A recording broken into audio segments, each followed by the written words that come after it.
Exchange.com. Sponsored by West Ark Credit Union and Centennial Subaru. Results after our free agents can by almost 48 hours before the game. Hey, Las Vegas, it's Chris Box with Simply Make Thrilling. Yeah, what's happening? Where is everybody? Let's go. Let's go. Clay's here. I'm here. We're all here. I got a fresh cup of coffee. Man, you know I'm always ready to go. Do you ever listen to these other radio shows that take about 10 minutes to warm up? Hey, how are you doing? Oh, good. How was your drive? How was your commute? No, none of that bullshit here. We talk sports fast, man. We don't waste your time. We want you to enjoy some aggressive, fast-paced radio. So we got Vince Sapienza today at 12:30. Lee Sterling, Pacific, 12:45. My conversation with Pete Carroll.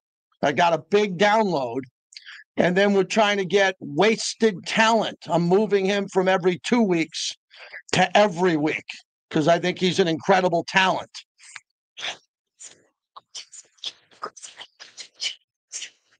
All right. What do you want to talk about today? I'm going to talk a lot of NFL today. I got a new podcast. Let's put the link up there. There it is. My son put it up there. Lay in the Wood with Rod Woodson. It is out. It is out, and Rod's unbelievable. I mean, the fact that you can hear Rod Woodson every week talk about football, geez, that's unbelievable. All right, let's start this thing off. Thank you, Clay. Las Vegas. It's the JT the Brick Show. You know, we're going to have a lot of positive energy. The guys that love to compete and play with passion are going to have a chance at the place. Your Silver and Black home to sound off for over 25 years. Man, I'm loving it, man. They're making my job tremendously easy to be out here with these young, talented players, man. I think we have a really good team. I'm super excited. I'm already loving this fan base. So I think it's going to be a lot of fun. And now, here's JT the Brick. Out of the gate, JT, we're ready to roll week 11 of the NFL. Live all over the globe on the Raiders mobile app. Live on YouTube, where you can watch anywhere in the world on my own channel, JT the Brick YT, and we put this show up. I just want you to hear the monologue every day, the first 20 minutes on X. Used to be called Twitter. Now it's X at JT the Brick. Consume the show, share the show, and get involved with what we're going to talk about. I came up with the term years ago, sound off like you got a pair, as a way for you every day to have an opinion and get it out via the phones. But if you can't call in, maybe you could send a tweet. I'm not going to read your text. I'm not going to read your text. I text message my friends and my mom and dad. I'm not going to read your text. Other shows are great at reading text. I want to hear from you. I want to see you. I want to I want to hear your venom, man. I want to hear what you got to say. So sound off and let's get this going. If you want to call in, why wait? Call in now. If I see you, I'll get you up. If I see you there waiting, Clay will tell me you're on hold, and I'll get to you at 702-365-9200. If you want to get in our chat, the chat's popping with Kenny Clark, Big D, Snow Raider, Fabian. They're all there. They're all there. They're loyal, man. They're loyal to the Raiders. They're loyal to me. And then every once in a while, we'll catch a troll. I went after a troll today. Clay, I went hunting for trolls. You know how some people go hunting for certain things? Yeah, slay a couple trolls. I slayed a couple of trolls today. And I don't want to spend the monologue talking about how some of these people are treating our coach. It's just despicable. But you know who you are because I directly slayed you today. And then we're going to have fun. We're going to talk football today, and that's the focus of the monologue. We always begin the show with PTs, 5 to 7, midnight to 2, the best happy hour in town. So jump on into PTs.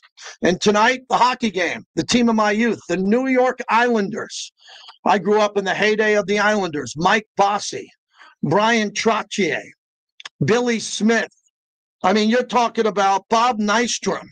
And I'm talking Islander hockey and what the Islanders did to change my life as a young boy growing up in North Massapequa, New York, and attending Farmingdale High School, less than 20 minutes away from the Nassau Memorial Coliseum, where at the age of 16 years old, I saw Aerosmith and the Charlie Daniels Band.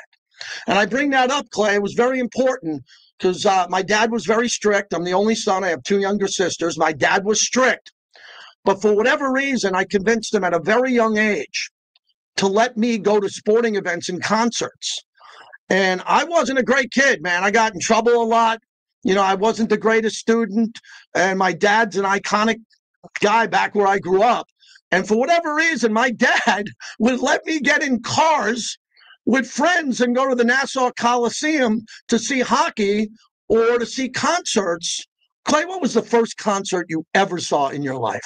By myself, like in a teenager? Yeah, Alice Cooper and Motorhead and Judas Priest when I was about 15. And how my mom and dad ever nodded off on that. Oh, and how old were you approximately at that time? 15. Yeah. So, the first concert I ever saw was Aerosmith, the Toxic Twins. It had to be 1980 or 81. And then I saw the Charlie Daniels Band, and that changed my life. Nice. Devil Went Down to Georgia. Yeah. Everyone had a cowboy hat in Long Island. No one knew what a cowboy was. And then I just started knocking off concerts. But that was the same venue, Billy Joel. That was the same venue, Grateful Dead. Saw the Grateful Dead at the Coliseum. But that's where the Islanders hung their 4 banners, and they won 4 years in a row. They only come to Vegas once a year.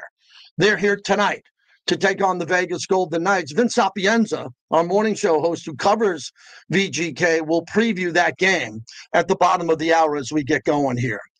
I want to begin. I do a podcast every week. I do a bunch of podcasts that do well. My Pete Carroll interview is really a podcast. When it's done, it goes up into the podcast world and it gets a big download. I do a podcast with Tom Looney, my longtime partner of over 15 years. And I do a new one with Rod Woodson, Lay in the Wood, and it definitely dropped today. So you can download it today, Lay in the Wood, wherever you get your podcast. And this week we talked about the MVP race, which comes down to now 2 people, Jonathan Taylor and Matthew Stafford. And I remember in the preseason, do you remember when Tom Brady was trying to get in front of Matthew Stafford? Do you recall when the Raiders were this close? We were at the back end of the church getting ready to walk down the aisle with Matthew Stafford. There was a chance the Raiders were going to get Stafford. Money wasn't a problem. Nada. No problem with the money. None. All we had to do was get the deal done. We didn't get it done. Maybe Stafford got some cold feet. Stafford had a better team with the Rams. No doubt he had a better team, and he didn't come. Now Stafford is playing like the MVP. Matthew Stafford, who I thought they would load manage him this year. He'd missed several games because of his back. Nothing but the case. The guy's been exceptional. Matthew away from center. Play fix. Rolls to his right. Stafford into daylight. Hits the sideline. Flips to the back. It's caught for a touchdown. Davis Allen open late. And that's career touchdown pass number 400 for Matthew Stafford. Rams radio on the call, man. I never thought he'd be this good. I watched his whole career in Detroit. He was very good, but I thought he was going to be one of those borderline Hall of Famers. Played mostly for a bad team. You want to talk about a guy who got out of Detroit, and Detroit's very good now. Detroit's excellent. They're a really good team. But Stafford ended up going to L.A. He got a Super Bowl, and he's going right to the Hall of Fame, first ballot. The other MVP candidate is Jonathan Taylor, who Rod Woodson really dove into. Rod's a defensive icon, one of the top 25 players to ever live. And when it comes to defense, easily a top 10 player all time, no debate. And Rod thinks it's embarrassing when other teams give up 240-plus yards on the ground. That's what happened with Jonathan Taylor. Jonathan Taylor's running to the MVP. Ball between the hash marks. High formation. Counter give to Taylor. Cuts at the front.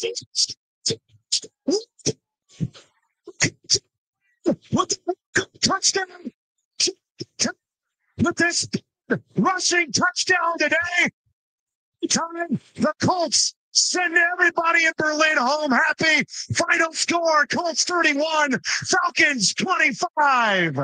All right, that is Colts radio. So why did I bring that up here on the flagship of the Raiders? Because I'm pretty good at tying everything together. We were close to getting Matthew Stafford. We got Geno. I'll stand by everything I said about Geno. I was fine with that move. Fine with it. I love Baker Mayfield. You know that, so I don't have to beat that drum. I wanted Baker Mayfield. If we got Baker Mayfield and listened to me, we would never have even heard the name Matthew Stafford or Geno. We would still have Baker Mayfield. Imagine Baker Mayfield in a Raider jersey. Oh, my God. Baker Mayfield in Vegas in a Raider jersey, but we missed on him, and we didn't get Stafford. One move in personnel can change everything. One move, but normally it's 6 or 7 or 8 moves. And that brings me to the Colts. We got rid of Josh Jacobs. Now, if you recall why we, the Raider Nation, got rid of Josh Jacobs, at the time, there was a debate about the value of running backs. Josh was in that category. He was not playing well. He was not. Look at his last year with the Raiders. Now, I think it's very much like Ashton Genty, that Josh wasn't playing well because he didn't have really good offensive line. So he didn't play on a really good team. So his numbers dropped, i.e. Ashton Genty is a rookie. When the holes are there, he's awesome. When they're not, he gets crushed behind the line of scrimmage. Now, all of a sudden, does anybody talk about Jonathan Taylor's? Does anybody talk about what he gets paid? No one. He's the best player in the league. He's the MVP. I would give him the MVP over Stafford. He's that dominant. So we decided to let Josh Jacobs go for money. And at the time, everyone was debating that topic. It was not a slam dunk that Josh Jacobs would be here. I thought it was worth bringing him back, but Josh was getting beat up a lot. Remember his interviews at the end right before he left? Remember his interviews at the end before he left?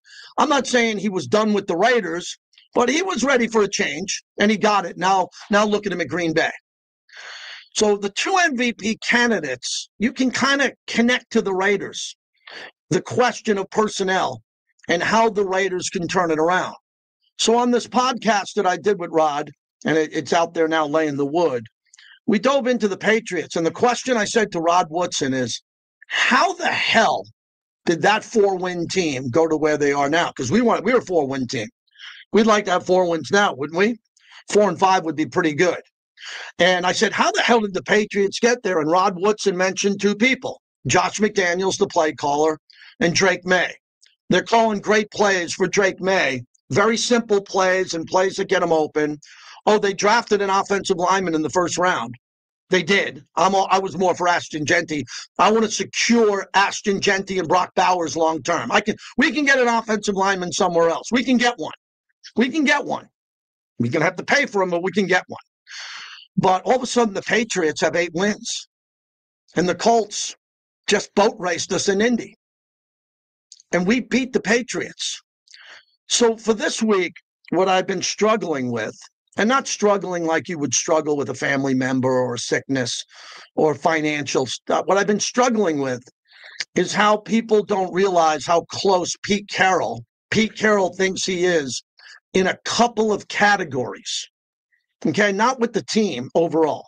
In a couple of categories that would be competition and competing, Pete came off the loss and told us all, and you're going to hear it at 1 o'clock Pacific, 4 Eastern, that he really loved the fight and the dog. Why can't fans understand that? Every time a sporting event is paid, it's very rare there's a tie, almost impossible. There's a winner and a loser. Baseball teams are going to lose 60 games a year. Dave Roberts goes to the podium after the Dodgers lose and say, yeah, we lost 8-6, but I love the fight of our team. You're okay with that, but you're not okay with Pete Carroll saying I lost 10-7 and I love the fight of the team because we only have 2 wins and that pisses you off. But I can't get people to understand that they're trying to build on certain things here and they're not working. And I was in the building today. And they were in the team room, and I got myself a cup of coffee, and I saw them come out of the team room, and all the guys walking by said hi to a few guys there before I came over here. And they're all on time for their meetings. They're all on time for practice. The offensive line handed out turkeys the other day, lines wrapping around the 15 freeway. Max is good. Gino wants to get out and play again, and they're trying to compete. That's it. They're trying to compete. So I opened up the show with Jonathan Taylor and Matthew Stafford to prove once again that it's all about hitting it right with 1 or 2 players. And the Raiders didn't do that this year. They didn't hit it right on Geno Smith yet. Oh, I want to remind you, he's the quarterback of this team. They didn't hit it right with Geno yet. I think they hit it right with Ashton. I watch Ashton play a lot, and Ashton's really good. There's no buyer's remorse from me with Ashton Genty. Did you hear what I said? How dare you in the Raider Nation question Ashton Genty? You're going after Pete Carroll with a lack of respect I haven't seen in my career. Because it's different than Josh McDaniels. You just didn't like Josh McDaniels. You didn't like Josh McDaniels. You didn't even want to meet him, talk to him. You didn't like him. You all like Pete Carroll. Who didn't like Pete Carroll? Everybody loves Pete Carroll. I mean, listen to me. Everybody loves Pete Carroll. From Seattle to USC, the rest of the league, Europe, no one's got a problem with Pete Carroll. He plays half the season, and we got a bunch of turncoats saying he's washed.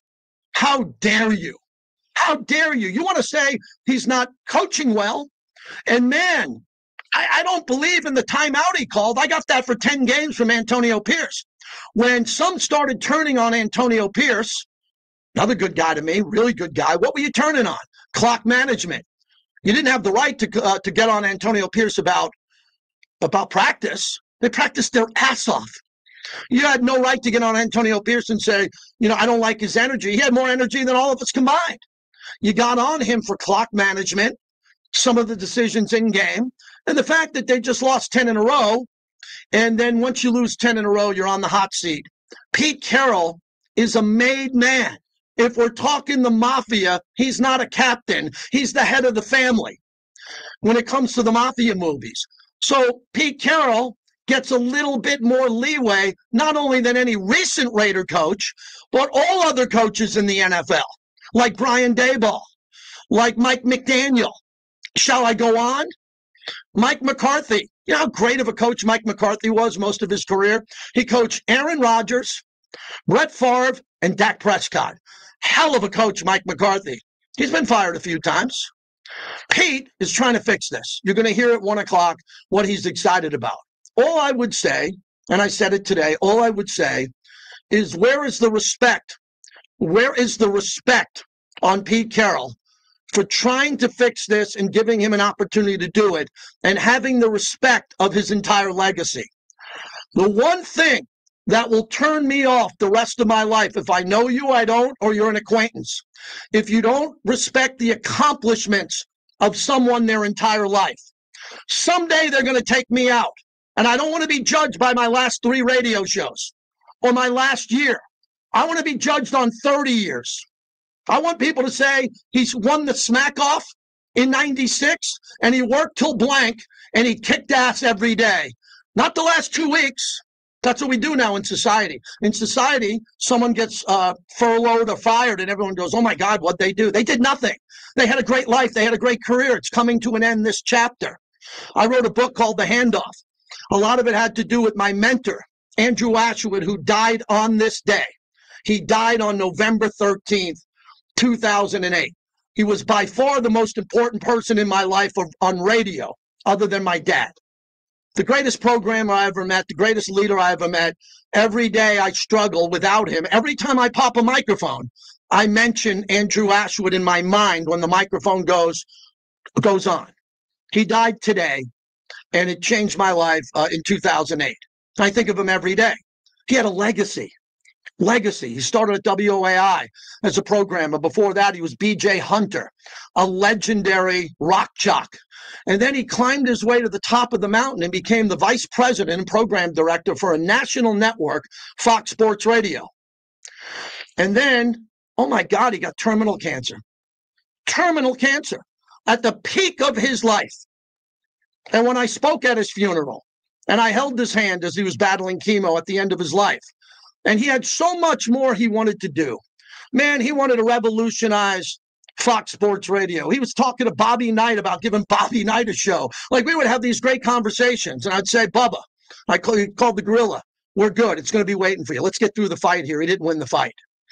And by no means would I compare a cancer fight or a job that you have to sports, because these sports guys, the coaches and the athletes, make millions of dollars a week.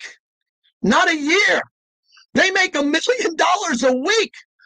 But what I say is they should all be treated with dignity and respect. They should all be treated with, man, I'm a Raider fan. I'm really feeling bad, man, that we're not winning. I wish Geno would play better. He's our quarterback. Instead of halfway through his first season with the team, and you can't even post something on the team's website about him doing something for charity before you got a bunch of trolls saying something. So I said I wasn't going to get to that in the monologue. I was going to save it. I guess it just popped. So we're here for another fight today. We're here for another fight. We want to win the game. On Raiders Rundown this week, they came up with a new segment for me where I just kind of go bat crazy into the camera. I guess they like that. And it was about another opportunity to win. If we beat the Dallas Cowboys would have never won a game at Allegiant Stadium. That's a T-shirt. They've never played a regular season game, and Jerry Jones helped in the building of the stadium with the approval of Mark and what Mark and Jerry did together and legends and all that. Jerry Jones is going to fly in on his personal Dallas Cowboy jet with his family and want to kick the crap out of the Raiders. Oh, and you want another storyline? I'll give you even a bigger one. If the Raiders beat the Cowboys season is over. It dies in Vegas. They would have lost to Carolina, the Arizona Cardinals, and the Las Vegas Raiders. You tell me a team that's going to lose to the Raiders, the Cardinals, and the Panthers and make the playoffs. That's why I'm going to the game, other than to work. I'm going there to see the star, to see the Cowboys, and try to beat Dallas. Let's see if we can do that. I got a full game plan. If you want to call in today, what we do on Thursdays, we put the game plan in. I'll go first. As I said this week, and I know Clay and everybody, we've been laughing and rolling on this. Please be guarded. Please don't say it. Please don't run the ball up the middle. Clay, I said it. No. Please don't hand the ball off and run up the middle to Kenny Clark and Quinnen Williams. Please don't. Unless it's first and goal at the 1. Okay, we have Jordan Meredith, Caleb Rogers, who's never played a game, guys like Alex Kappa. We don't have the ability to win that battle all day. So let's pitch the ball to Ashton to the right. Let's pitch it to the left. Let's throw him a screen. Let's throw him the wheel route. Now, we're not going to have a half, first or second half, in Allegiant Stadium where Brock Bowers doesn't get a target. He didn't get a target in Denver in a 7-7 game. Second half, he didn't get a target. That'll be fixed. If that isn't fixed, let me tell you, if that isn't fixed, if Brock Bowers plays in a game and doesn't get double-digit targets, warning, warning, turn the alarms on at Allegiant Stadium. This is Captain Obvious stuff here. Okay, and then the final thing is that Dak puts up 29 a game. We put up 14.5.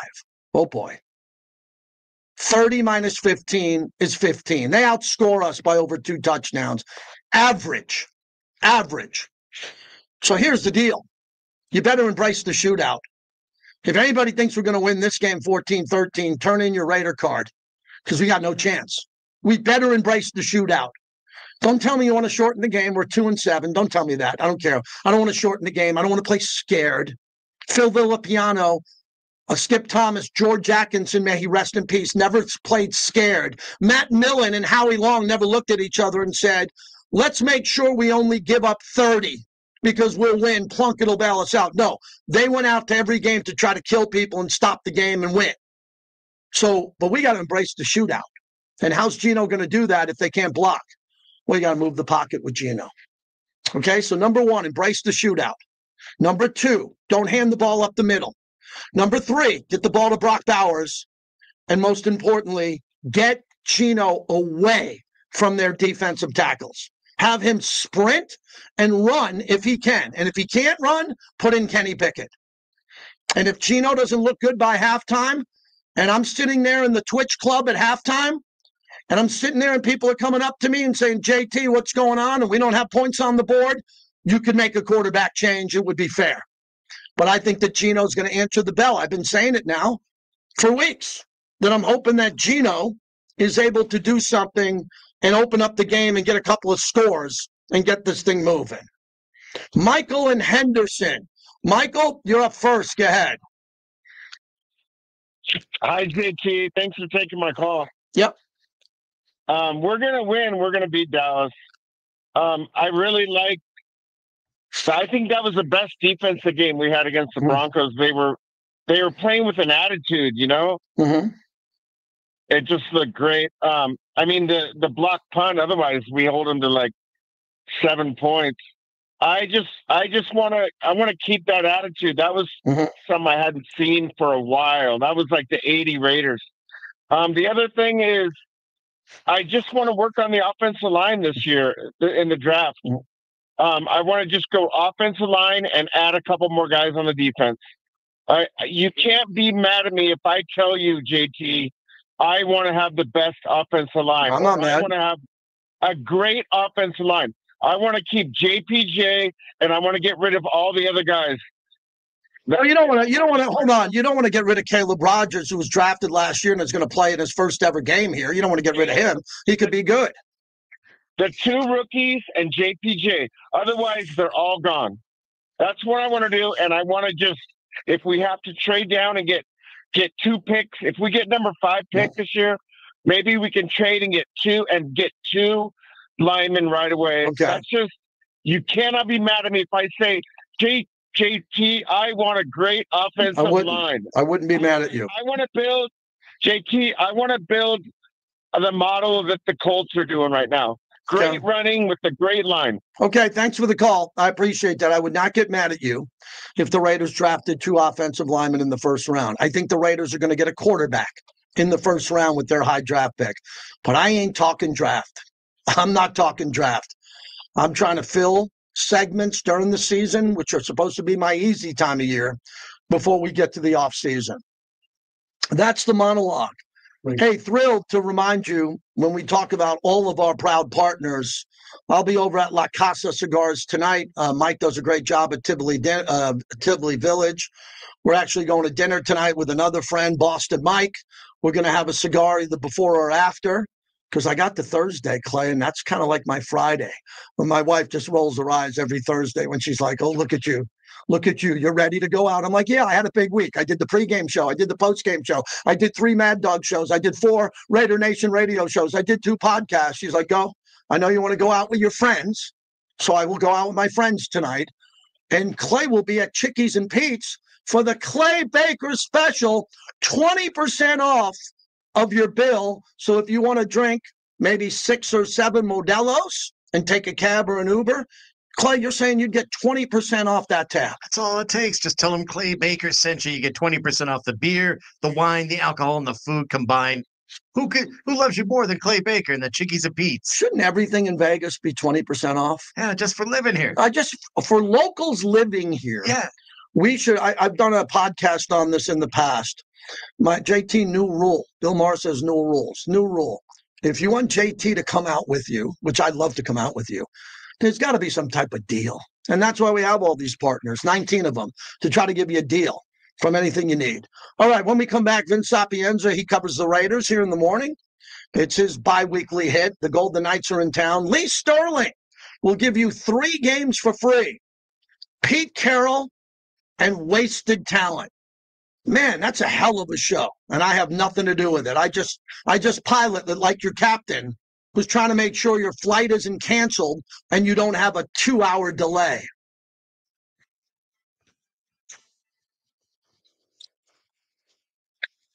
Is anybody keeping track of these amazing monologues and chronicling these monologues? Anybody keeping track of these bad boys, man? All right, I'm talking with my guy Wasted. Let me get him. Perfect. He's confirmed. Okay. We're good. Coming up. Do you want to hold on? Will we get you after the guests, or do you want to go back? Okay. Thanks, Yeah. Gaming is the official and exclusive local casino partner of the Las Vegas Raiders at Allegiant Stadium. Bring your friends, have some fun. Create new contact. Wasted talent. Isn't that cool? Never put that into my phone. Isn't that cool?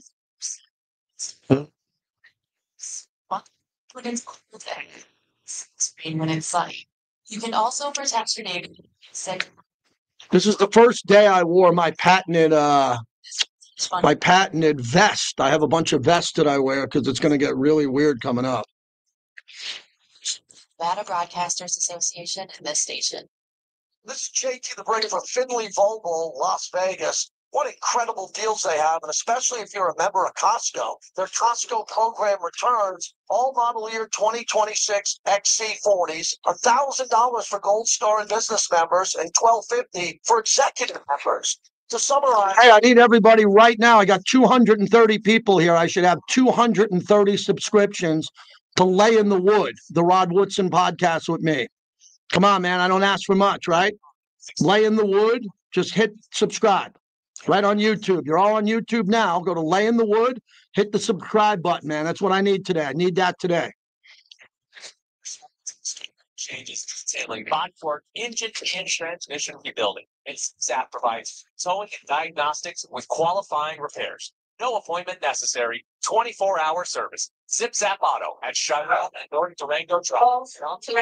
Zap Auto and Rich JT, Grimaldi's is hands down my favorite pizza in Vegas. Only at Grimaldi's can you get their famous New York style coal-fired brick oven pizza.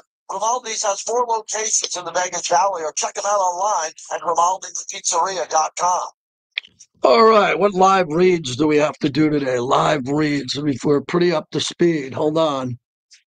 Black hole, La Casa. Black hole. Black hole. You're doing one black hole. Hey, you. Healthcare professional today. Call Ozempic or visit Ozempic.com to view the medication guide and learn more about Ozempic. Max time injection 0.5, 1, and 2 milligrams.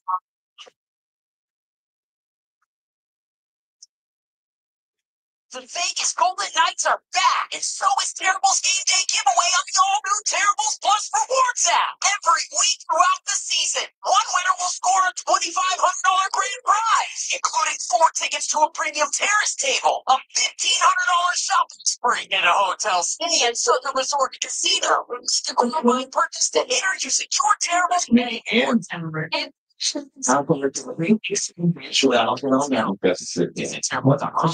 Yeah, he had an allegation because he put his hands on the player. That was on him, but apparently he stepped away. Like Kevin Foos, You want me to call you on this number? Yeah. That's what I thought. By week second. Yeah.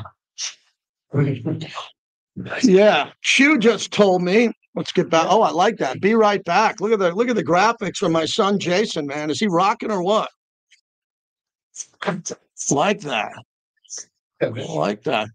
So the AD Abela, who's the head of the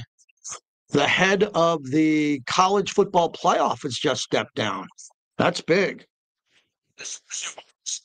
Back row. In real-time performance stats. And you all know I love my slot machines. And it's all at your fingertips. All you gotta do, head to slotcheck.com right now to check it out. Absolutely free. Again, slotcheck.com. SlotCheck, only at Silver Sevens, where knowing actually really pays off. Welcome back to the JT Brick Show. Brought to you by Modelo Especial, the new #1 beer in the U.S.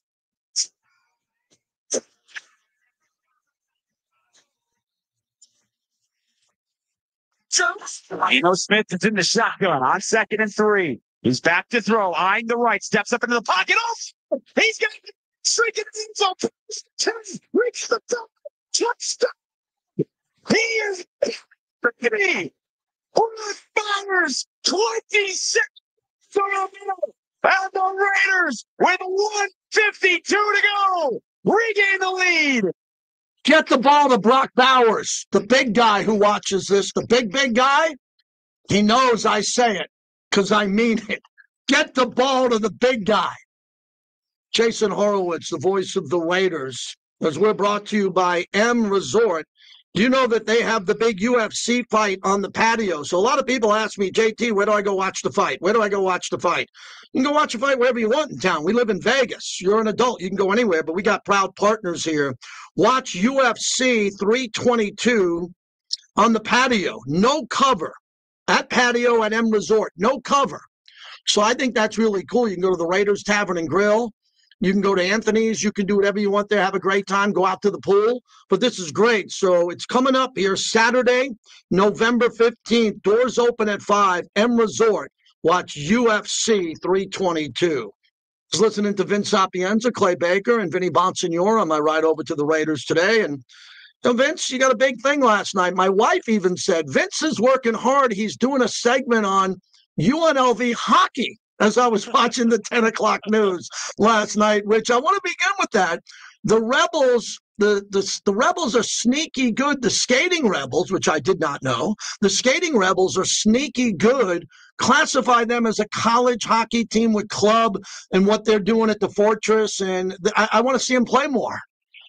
Yeah, well, you get the opportunity here at City National Arena, where I am currently located, just finishing up Golden Knights morning skate here. You know, the Skating Rebels, the defending, reigning ACHA Division I champs, their mainstay on Fox 5 on Hockey in the Desert, the Silver State Sports and Entertainment Network, and I'm fist bumping Mason Kelly of the Skating Rebels right now, getting ready for an interview that's going to appear on next week's episode. But yeah, Skating Rebels are one of the best, friendliest buys in town. You talk about looking for where to watch the UFC. You need to watch these Skating Rebels because it's UFC on ice.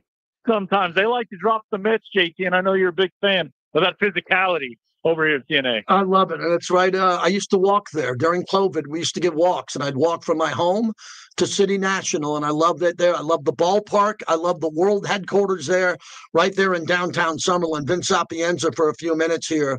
So I want to get to VGK as VGK plays tonight against the team of my youth, the Islanders. What's going on with this hockey team? I don't want to hear about Mark Stone is out. He's out every year. He's out every year. He's a warrior. So where's everybody else stepping up? Where are the other guys who are good on the third and fourth line and those who have to fill Stone's role to get them going, to get them hot again and end this streak? Yeah, well, Jack Eichel's doing his thing. You know, Mitch Marner is quietly over a point per game pace right now. So he's living up to the contract. The problem right now, JT, is the Golden Knights have lost 3 straight, 4 of their last 5 on this homestand, and 6 of their last 8. Not good. Nowhere near the standard for this team. And the biggest issue really is the secondary scoring. Like all the big guys, the stars, as we like to call them here, they're doing their thing. They're just not getting the secondary scoring. They're giving up too many chances on the defensive end of the ice.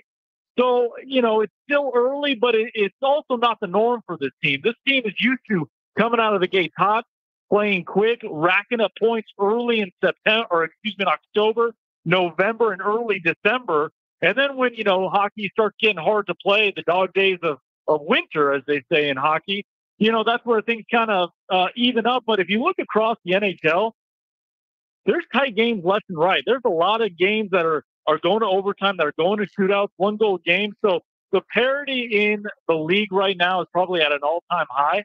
And look no further than case in point, like the New York Islanders coming to town tonight. I think they've been one of the biggest surprises in the National Hockey League of what they've been able to do, and led by an 18-year-old number 1 draft pick in Matt Stafford.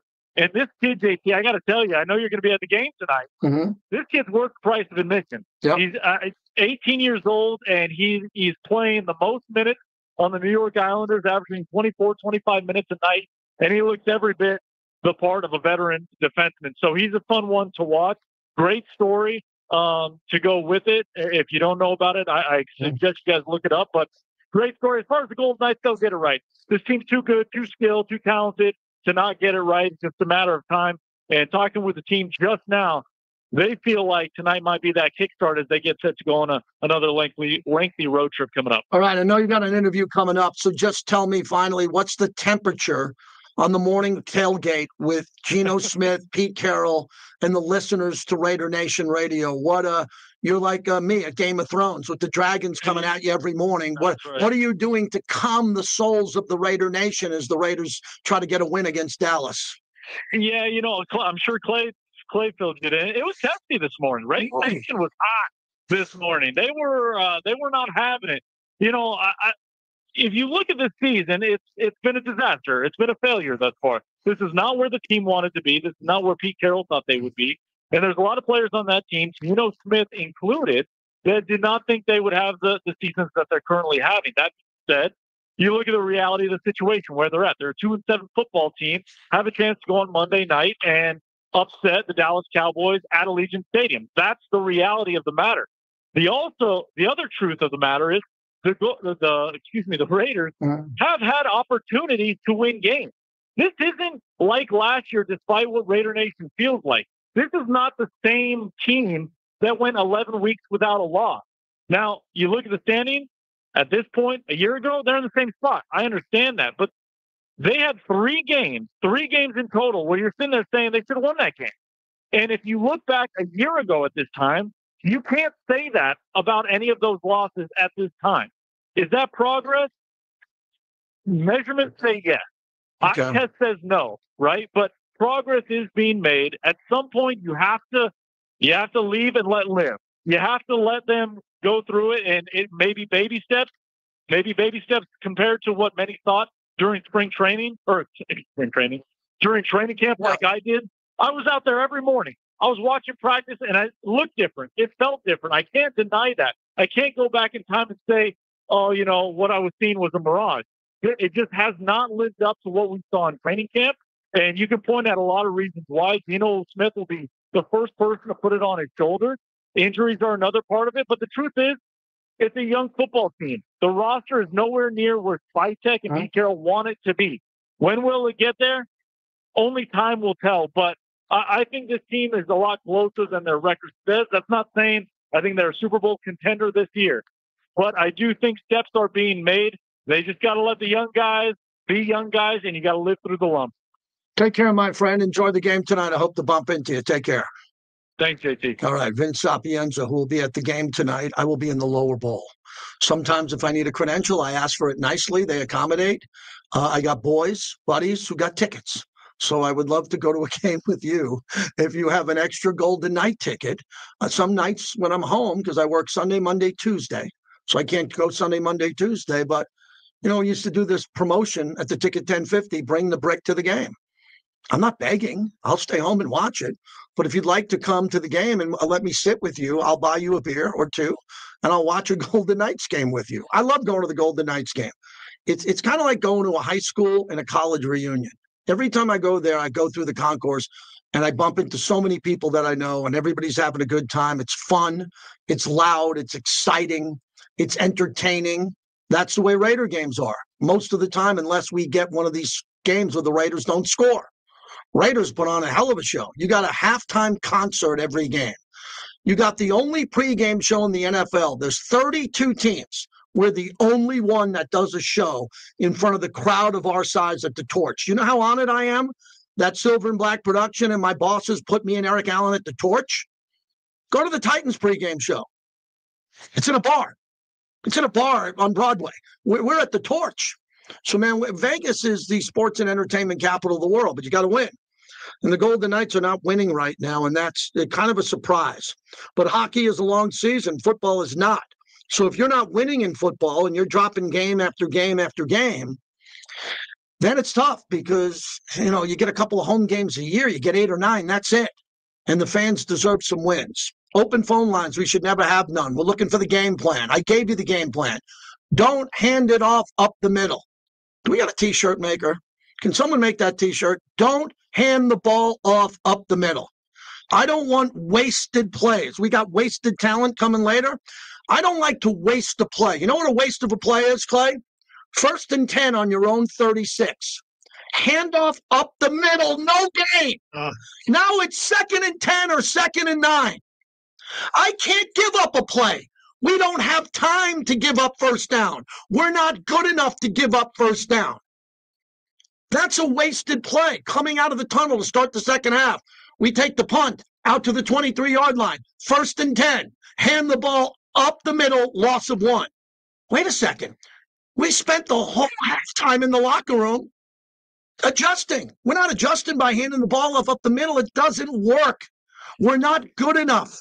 We don't have a great center. We don't have great guards. We don't win running the ball up the middle.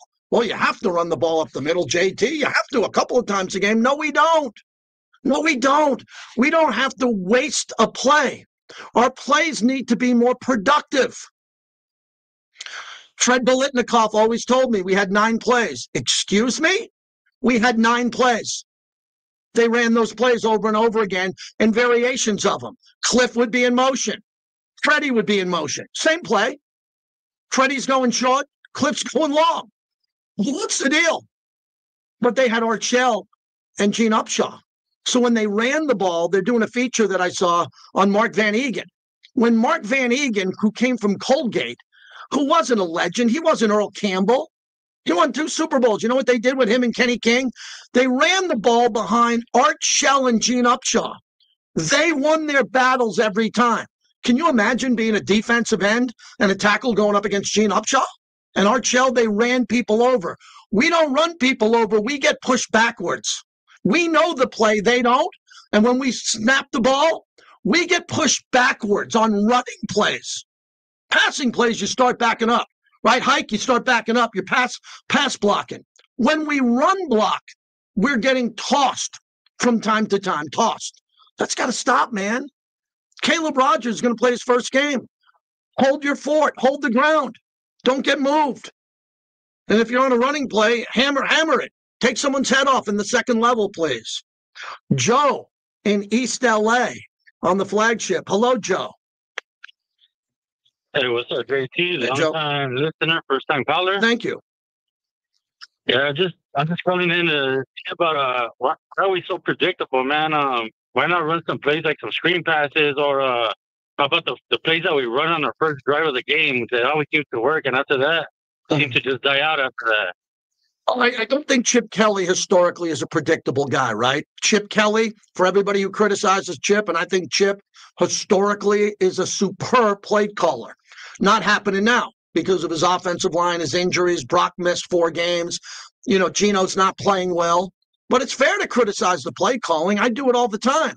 When the play calling becomes predictable and the Raiders only get 3 first downs in a game against Kansas City's 33, you have the right to call into this station and say that the play calling isn't solid. Now, I don't know if it's the play caller, who I think historically is really good. I mean, I laugh at people when they're like, Chip Kelly, this or that. I'm like, Chip Kelly goes to bed at night and closes his eyes like a beautiful mind, and there's like 6,000 plays in his head, maybe 7,000. You don't think he knows how to call a play? They're not working with this group because this group is very flawed, and they got to get better with better personnel, I believe. And why not just make a quick 3-second pass? 3-second pass. Make the plays more faster. That way we don't have to worry about Geno Smith running for his life or handing the ball off and the defense is just waiting for you to tackle you.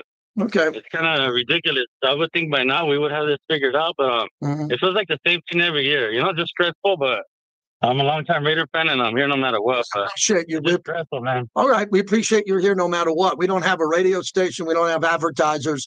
We don't have jobs. We don't have jobs if you're not here as Raider fans.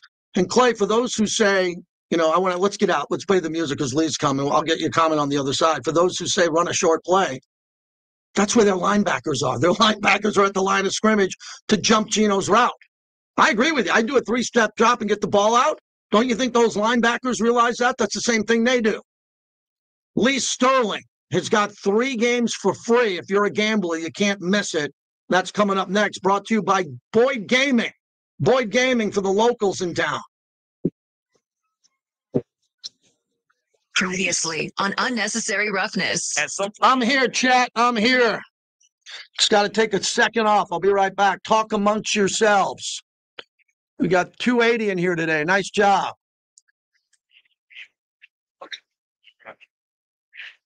Yeah, you called me a minute or two earlier. Man, I got it out by like 42.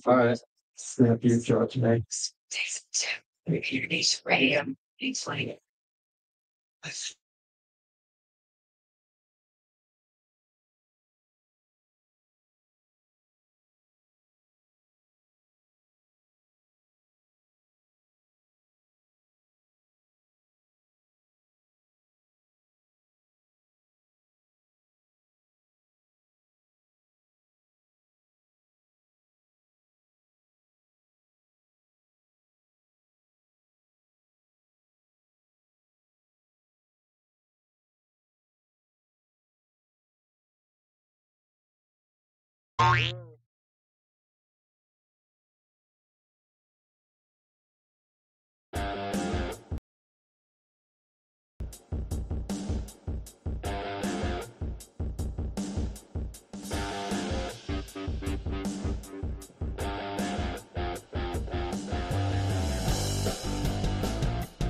As a young boy, I didn't have much patience, man.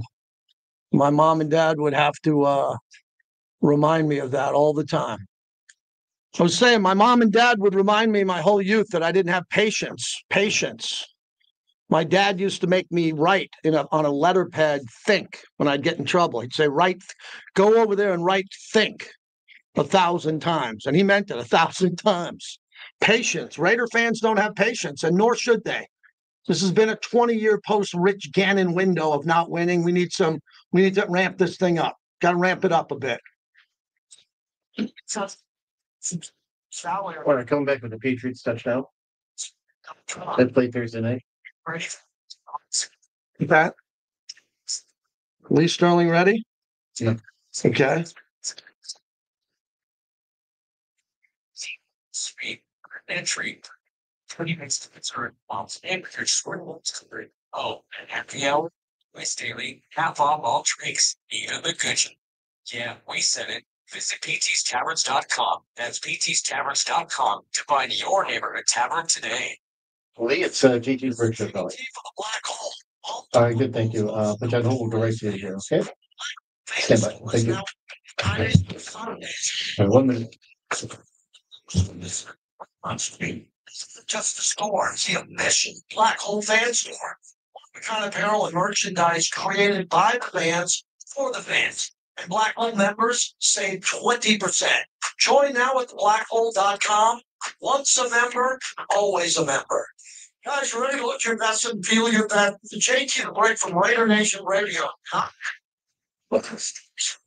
Their certified delivers a true premium men's spa experience just for men. From weight loss to hair restorations to neurotoxin and advanced skincare. Hey, Clay, I don't need a highlight or anything. Let's come right to me.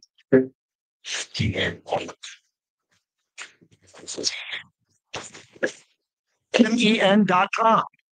Modelo is an official cerveza of the Las Vegas Raiders and the JT the Brick Show. Modelo Especial is a rich, full-flavored Pilsner-style lager, delivering a crisp, refreshing taste, brewed with fighting spirit since 1925. Welcome back to the JT the Brick Show, brought to you by Local 872, your workforce solution. All right, Lee Sterling joins us, and we always love to have a professional sports handicapper who can come in here and help you win. Lee is a winner. He has been for over 23, 24 years with me as we kick it off here. And Lee, I want to begin here. Normally you don't open up with college, but what are you seeing here with SC? Because Iowa really mucks it up. I don't even watch Iowa games because I know I'm only going to get 12 to 14 points. And this is an elimination game for USC. Sorry, SC, if you don't win, we can't get you in. I agree. And it'll only get tougher if they win this game. They're going to possibly have to do battle with the weather also. But if the weather clears some, I think that USC has some advantages here. Iowa, nothing to play for anymore, coming off that deflating loss on the last play of the game. And now they got to travel west for the first time this year. USC has been great at home this year, 5-0 straight up, 4-1 against the spread. The only non-cover was a 75-yard bomb by Michigan State with 2 minutes to go in that game. Game was pretty much over. Great quarterback play, Jaden Mayaba. 17 touchdowns through the air, 6 more running the football. Those running backs, King Miller, Wayman Jordan, combined for over 1,200 rushing yards, 10 touchdowns, and averaging 7.9 and 6.5 yards per carry. But what makes them different this year? Their defense. They only had 21 sacks last year.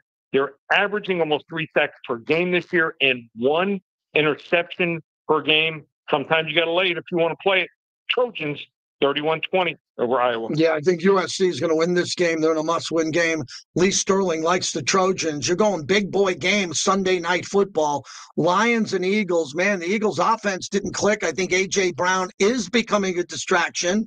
Dan Campbell took the call play a shade away from Johnny Morton. Maybe he takes it back here in this line move from Lions plus 3.5 now down to Lions plus 2.5. Eagles favored minus 2.5 at home.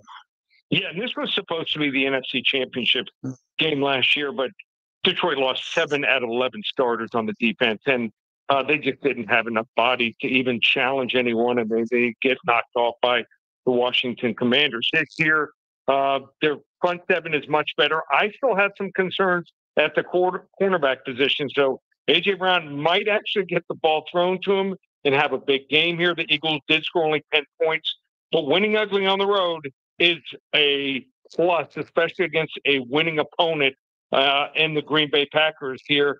I think defense, that front four is fearsome now with Jalen Phillips added from the Dolphins. Those two defensive tackles, they push the pocket here. I like Philadelphia, 27-20. All right. The Lions, especially outdoors. Lions not the same outdoors. Okay, so Lions not the same outdoor. That's sharp. Everybody knows that. And Philadelphia coming off a real emotional win because Green Bay wanted them bad because Green Bay wanted to get rid of the tush push. A lot of emotion went into the game. Lee still on the Eagles. All right, Bills and Bucks. This is do or die. I picked the Bills to win the Super Bowl. They're my Super Bowl pick, and I think they're reeling now. I had a buddy in the game in Miami where you live, and he was sitting behind the goalposts and said he saw no separation. Called me from the game. No one can get open as Josh Allen is running around for his life trying to keep the pocket going. Line hasn't moved all week. That's my question. Why hasn't this line moved? Bills minus 5.5 against the Bucks. I mean, in other weeks, I think Buffalo would be even more of a favorite here. So, yeah, they're not getting separation. They made a play for Jalen Waddle, offered 2 first-round picks. Wasn't enough to sway the Dolphins here. So they're going to need to run the football more. They got to play a little big boy football, need to bully up here. The off-tackle play, the stretch run, that was what was killing them, the Dolphins. A-Chain over 200 rushing yards. But Tampa, not a threat without Bucky Irvin. So Tampa in the past, great as a road play here. 13-6 the last 19 games under Todd Bowles, but without Mike Evans, Chris Godwin, especially Bucky Irvin, I think they're at a disadvantage. Bounce back here for the Bills, 28-20. All right, Lee Sterling, the final game. It's your game of the week, and it's a big one. If the Chiefs win, they pull within a game of the Broncos. Every time I watch the Broncos play, they stink. It's 18-15. It's 15-13. Bo Nix doesn't show up till 5 minutes to go in the game, man. I can't believe the Broncos are going to make the playoffs, and they are. I know you got action on this game. You got some information. How do we get it, please? Yeah, we're going to find out if their defense can dominate enough to keep them in this game. I can't say it's going to be exciting, but should be a snobber knocker. Anyone wants to get this game for free, call 800-400-9741. First 5 callers. We're going to give them this huge game. Chiefs and Broncos on me, 800-400-9741. And how good have the Sundays been to us? We're in a 31-9 run now in the NFL. You want to hop on board? It's called Lee's NFL Sunday. Golden ticket, 5 selections every single Sunday for 4 weeks. Just $197. One place, ParamountSports.com. And quickly, you got the UFC opportunity, too, for our listeners, correct? Yeah, we have a huge card pay-per-view from Madison Square Garden. 7 selections, only at 5. We found 7 selections, and one is a 50-unit max wager, $55. It's available right now, ParamountSports.com. Good luck, Lee. Talk to you soon, my friend. Okay. All right. Yeah, Lee will throw in some UFC for you. You need a professional handicapper, in my opinion, because everyone in the world who's gambling on sports is getting their ass kicked. They're losing their money. They don't win. So if you're going to, there's one pro in town. There's a lot of pros in town who are having their worst year. But you got to admit when you're not doing well. Sometimes Lee's at 500. Sometimes he's below. He tells you because all of his picks are documented. Hey, do me a favor. Listen to the next interview. It's my interview with Pete Carroll. Listen to it fairly and tell me what you think of the coach of the Raiders. Okay? You're going to hear it next. I think he's told me some unique stuff in it. My conversation with Pete Carroll brought to you by the DeCastroverde Law Group. Join me, Clay Baker.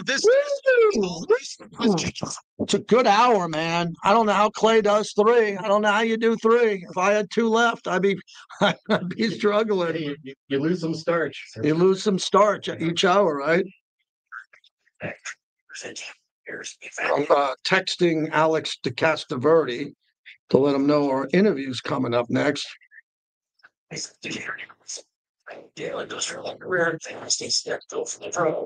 Boyd Gaming is the official and exclusive local casino partner of the Las Vegas Raiders. All right, what do we got going on in the chat here? Let me spend some time on the chat. Smash the like button. My son says smash the like button. You got to, man. He knows the algorithm, man. Fabian, we have these algorithms now, man. So that's why if we can get this to 8,000, then to 10,000, then to 20,000, then we could have our own radio show on YouTube. Like, you don't need radio, but I need radio because I have advertisers and I love Lotus. But I want to be able to do this show at night and not be on this channel at night. I can just go and fire up the machine. We got 10,000, 20,000 subscribers. We can do our own radio show. Thor's here. Sticks this weekend. Yeah, I mean, I'm kind of around. I'm going to a concert tomorrow night. Danny Serafin, the founder of the Chicago band, the drummer of Chicago. I'm going to see him. Clay, I've never been to the Bootlegger. Have you? Yeah. So I'm going to the Boulevard? I've never been to the Bootlegger. I'm going tomorrow night. Oh, you're going to love it. I heard the food's good. Food's great. And then great setup for music, too. Yeah, that's why I was seeing Danny Serafin tomorrow. And then Sunday I'm off because we don't have a Raider game, but I got to do the night show. But yeah, I can have a stick on Sunday. So you can do all the things you want to do with all the people you want to do it with. Instead of lying in bed with COVID, talk to your doctor about a COVID-19 vaccine. And we got some people here on X, which I appreciate it. Vaccine for Children program, aired in cooperation with Nevada Test. NFL owners filed a grievance against the NFLPA to stop the annual report cards. Jets owner Woody Johnson called them totally bogus. Yeah, owners are not like that. All right, so you have Pete Carroll ready? Pete's ready. Okay, how long? 9 something? 9:35. There's a good story behind that. Pete Carroll was going to go longer with me. He was running a little bit late. He was talking to someone in the building. He's never late, and he's not late. I'm not a guy you got to be on time for, but we were rocking in this interview, man. We were rocking. And then he just looked at me like, we got to go. I got practice. When you're a coach, you don't come to practice like a minute late. So I probably would have went like 12, 13 minutes with him, but we had to wrap it up. So it's not a lot. It's not all Cowboys. There's a lot of what's been going on with the team stuff coming. 1 minute. So I'll probably chew up about 3 minutes on the front and 3 minutes behind. Cash back, travel, or charitable giving. Plus, get 1,000 bonus. First purchase. Everyday spending, everyday glare. Why is it such a fucking glare? Light is too bright. Oh, I watched the Eddie Murphy documentary last night. New dropped on Netflix. The star of the documentary was his house. He has a home in Beverly Hills where the roof opens up. The roof, like a stadium. He's sitting in his house and he looks up and the roof opens up like he's in like the Serengeti in Africa or something. And God, man, the interesting part of Eddie Murphy is he had so many bad movies, so many bad ones, but so many great ones. Even Shrek. Shrek made money. But, man, after the early movies of Beverly Hills Cop. Yeah, Harlem Night. Yeah. It's legendary. His track record speaks for itself. He competes every single day, and that's what I love about him. Your silver and black home to sound off for over 25 years. I will play harder longer than the guy lining up across, team lining up across from me. And if you're not, then I want to be the space. That's where the Raiders meet for guys like excellence every day. And now here's JT the Brick. All right, there's a busy day going on here today. There's a lot of breaking news going on in the NFL. I'll tell you about that. My conversation with Pete Carroll coming up here in a little bit. Tom Pelissero reported an hour ago the NFL sent a memo to team officials today saying that in light of recent gambling scandals in other sports, the league has worked with lawmakers, regulators, and sports betting partners in recent weeks to limit and, where possible, prohibit prop bets in the NFL. Whoa. Limiting the prop bets. That's breaking news. I don't bet. I know you do. I don't knock you for gambling. Gamble all you want. If I gambled, I'd live under a bridge on the 215 at Tropicana, and my wife would have to bring me soup every night because I think I'd get every bet right. And betting would not be good for me, but it could be good for you. I don't mind prop bets because, again, I think prop bets are pretty cool. How many yards is A.J. Brown going to get in the game?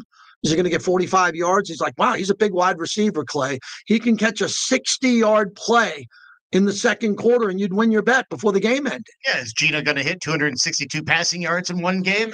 All that stuff goes into like the fascinating portion of watching a game and living through it. But you would agree with me, no more prop bets on balls and strikes. And then a guy throws a ball in the dirt on purpose, and his buddies back in the Dominicana or in Japan or in Milwaukee end up making $3,000 because they bet a ball or a strike. I don't think that can't be regulated. You got to get rid of that crap. All right. How about just putting a limit on it? Like put a $100 limit or $200 limit on those. Yeah, I think that's what they're doing now. So we'll dive into that as more and more. I'm going to have Bill Krakenberger on to talk about that. And look, if you want to gamble and you want to bet all these prop bets and all these games and all this wild stuff, you're going to be able to do it. You're going to be able to do it here. But I think they're keeping an eye on it more than anybody else ever thought. They're keeping an eye on it more than anybody has ever thought. And the fact that a lot of gamblers do their gambling on their phone, on their own phone. You don't know who's listening to your phone. I'm not a conspiracy theory guy, but I got my app open on Twitter, Facebook, Instagram. I mean, every time I talk into my phone, next thing you know, I get a Facebook ad for what I was talking about. I mean, it's crazy out there, and people are placing bets over their phone. You don't think that algorithm's out there? If someone knows what you like to bet on? It's crazy. So more regulation is coming here momentarily. We are brought to you by Click Hospitality. When I say what is Click Hospitality, they run some of the greatest lounges in town. Let me give you a few of them. 8 Cigar Lounge, where Max Crosby does his podcast. Brilliant, right? Then you go to the one I like the most. It's incredible. If you go to Durango, Bel Air, which is fantastic for Monday night, Thursday night football. Tonight they have ladies' night and Thursday night football. Guys, it's incredible what goes on in that place. And then you can go to Gatsby's, and Gatsby's is fantastic, and that's right across from 8 Cigar Lounge, right when you walk into Resorts World. So we have a partnership, as you know, forever with Resorts World, Gatsby's, and then all the other lounges that they have. I go to Click when I walk into Cosmopolitan. It's right there. When you walk right in, there are so many great lounges that they have, and it's a great place to watch football. So they're a new partner, and my friends over there, I'm very proud of this partnership, man. You know, we bring in new people every year, and I'm like, can we get Click? Can we get them here? Because I go to all their establishments, and we put a deal together. So if you're looking to come to Vegas from out of town, you're listening around the world on the mobile app, come to any of their great lounges. You'll have a great time, and the service is second to none. So this Pete Carroll interview was really important to me. Let me tell you why. Because for the last 6 years and before that, I'm the guy who interviews the head coach. And I have a level of professionalism with the coach on and off the field. And they're all great to me because they appreciate the fact that they have, not me, but a platform to sit down and talk. And we ask them real questions and honest questions, and we don't fight with the coach because that's not what we do. Now, there are several platforms that want to fight with the coach, and they'll never meet the coach or sit down in front of the coach. So this interview was important because I can sense that Pete Carroll wants to explain what's been going on and try to find something good with it because he's building his program. Here's my conversation with the head coach, brought to you by the DeCastroverde Law Group. And they stepped up for this partnership. If you get into an accident and get injured, the DeCastroverde Law Group, brothers win. TheBrothersWin.com. Alex and Orlando are superstars in this town. And if you need them, those are my guys. Here's Pete Carroll. We welcome in head coach Pete Carroll. So, Coach, let's talk about the health of the team overall. JPJ went to IR. You're trying to get Dylan back. Overall assessment of the team coming off Denver. Yeah, well, that's a big hit, when a guy, breaks an ankle like that. So he's going to be out 6 weeks. But fortunately, it's not going to have to do with surgery and that kind of issue that can, lengthen the comeback. He'll battle his way back. Dylan Parham, we think he's going to be practicing this week. We'll see when we get back after the day off tomorrow. But we're counting on him coming back. So it's not as dire as it might have looked. It's going to give a couple guys a chance. We're going to give some young guys a chance to take a shot at the job. And Alex Kappa has been playing for us, so we know he can play. But it does open up opportunities for some guys to get a little bit closer to the battle. So we'll see how that goes. I want to ask you about that process for our audience. What's that like with Caleb Rogers or a young player who hasn't played yet or hasn't played much compared to a veteran who has more experience and might be better for a particular matchup? What do you coaches talk about? What's that competition like during the week? Well, there's a great deal of conversation about that, because we do know that Alex is a seasoned veteran. He knows what's going on. It's not going to be too big for him. He'll handle it. Yet we have, a couple of young kids coming up that we're really excited to see how they do. So the opportunity presents us the chance where Caleb will be going with the ones this week until Dylan gets back. So today's practice in particular, he'll be with the first group. So we get a chance to see that. You don't really know until you get him out there. You can gauge it and you can have you can kind of guess how it's going to work out, but you got to put him out there and see what happens. So hopefully we'll be able to grow with that. It's good for the future. And right now, for Caleb, it's a great opportunity. Geno Smith has started 9 games. What's your evaluation of him through 9 heading into Dallas and the rest of the year? Well, we put the start to rest. We got out of that. We came out really, really messy with the ball getting taken away from us. And so that's really quieted down. And that's really important as we head into this, looking at this start of the second half, And so we've got to see if we can learn from our mistakes and grow and get rolling and take care of the football first and foremost. Gives us a chance to win in every game. And these games have been really tight, in the last couple of weeks. And so I'm that Geno is in good spirits. He's going to be able to practice. He got banged on the thigh. He got a big thigh bruise, but he can play with that. And so we'll get him back out there. You were very close to finishing off Jacksonville on a 2-point conversion. You had Denver, I thought, for most of the game. What's going on with fourth quarter finishes? What do you see here finishing these games? Yeah, finishing has always been such a big deal to me. And I've got a whole presentation I'm making, the theory and the principles that we build on and all of that. You look at the Jacksonville game at the end of the third quarter, we're up 9-6, and we got to go finish the game. They score, we score, they score, we score. Offense did a fantastic job of keeping us in it. Defense couldn't quite get a hold of the finish of that game. We go all the way down to win the game. We're here to win the game. OT, would have been perfect finish. He hits Tyler, storybook, the whole thing. He comes to the program, all of that, and the ball gets tipped. We go to the next game, 5 seconds left in the third quarter. Denver kicks their field goal to make it 10-7. We've given up 6 points in the first 3 quarters of the first game, 7 points in the first 3 quarters of the Denver game. And there's a real pattern to that. We're playing great defense. Yeah. And we're really thrilled about that. We have to finish the game. We had 4 minutes, 26 seconds left. We missed the field goal to tie it up. When we're in position, we missed field goal, tied up. They got 4.5 minutes left in the game. We got to get off the field, and we didn't. They were able to run the clock out. So the finishes are really paramount to us. And we've always talked about how you execute in the fourth quarter is about doing right longer than the other guys, and you out execute them to the finish of the game, and you outlast them, and then that's how you find your way to your wins.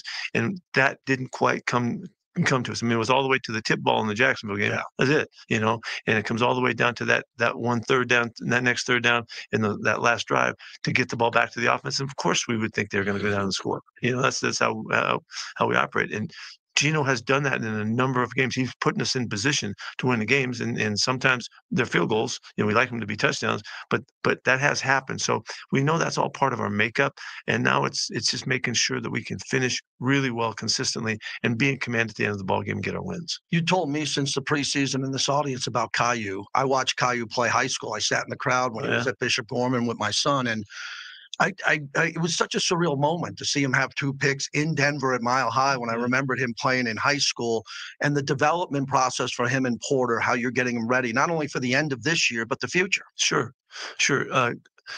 Caillou has really made a big impression. That's why we started him really, because he'd come out of kind of nowhere. He was kind of in the ranks and didn't have a lot of rep behind him. And from our standpoint, we didn't know a lot about him.